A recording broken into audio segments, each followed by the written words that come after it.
Mapapatalon kayo sa excitement sa mga bagong tuklas na ganda ng Quezon Province. Yan ang latest destination ng ating favorite biyahero.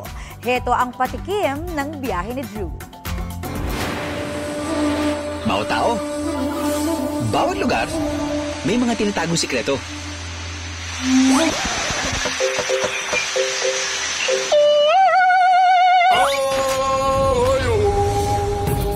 Katulad na lang yan sa bayan ng Yinyangan sa Quezon Province.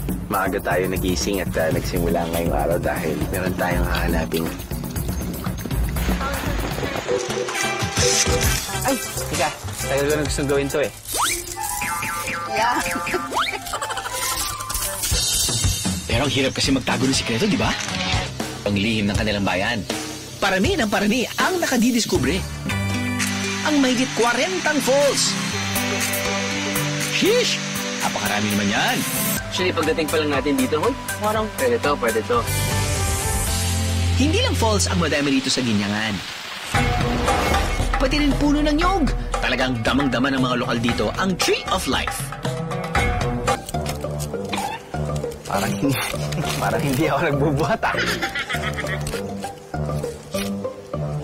Bakal ba ito? Proud na namin ibubunyag sa inyo. Feeling ko, ito yung standard yung texture ng bibingka. Yung moist, chewy. Ang mga petmalong sikreto ng Quezon Province.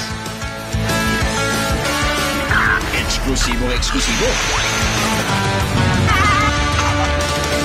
Para sa inyo, Bieros!